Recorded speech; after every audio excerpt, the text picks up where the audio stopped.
व्यासपीठावरील आदरणीय मान्यवर, व्यासपीठासमोर असणारे सर्व पालक, शिक्षक, HOD आणि विद्यार्थी मित्र, मी 2 कोर्सेसची या ठिकाणी माहिती देणार आहे.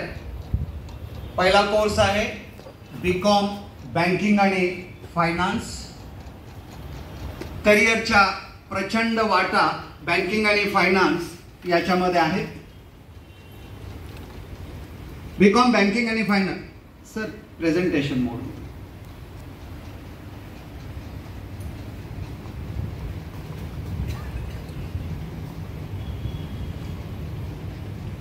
द्वारे 12वी नंतर कॉमर्सच्या विद्यार्थ्यांना याच्यामध्ये करिअर करता येतं.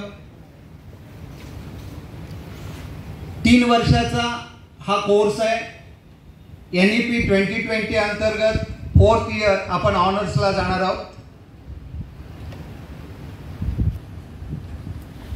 या कोर्सची एलिजिबिलिटी ही 12th स्टँडर्ड आहे, कॉमर्स. आणि करिअर बँकिंग आणि फिनान्स जो काही रोड मॅप आहे, विद्यापीठ MCom आणि आता 2024 मध्ये आम्ही बँकिंग आणि फायनान्स सुरू करतोय. अनेक प्रकारचं करिअर करता येतं. Service industry, business, consultancy, education and competitive exam, जे काही वेगवेगळ्या करिअर एरियाज आहेत आतापर्यंतच्या अनेक मान्यवरांनी सांगितलेले आहेत, शिक्षकांनी सांगितलेले आहेत. मग डेटा मॅनेजमेंट असेल, स्किल असेल, बँकिंग CEO असेल, अशा प्रकारचं करिअर करता येतं.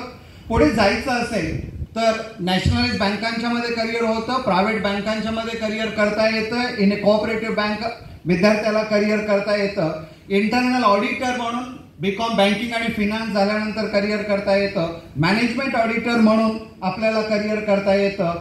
प्रोफेशन, एक गुड प्रोफेशन म्हणून याच्याकडे आपल्याला पाहता येतं. एवढंच नव्हे तर MPSC मध्ये सेल टॅक्स इन्स्पेक्टरची एक्झामिनेशन, की ज्या स्पर्धा परीक्षामध्ये कमी विद्यार्थी बसत असतात त्याच्यामध्ये या प्रकारचं करिअर करता येतं. नॉट ओनली दॅट, UPSC मध्ये A ग्रेड मध्ये हे जे काही audit, customs and central excise, defence accounts, revenue, postal finance, railway अशा एरियामध्ये करिअर करता येतं. इंडियन इकॉनॉमिक सर्व्हिसेस मध्ये या प्रकारच्या कोर्सला चांगल्या प्रकारचे आहेत.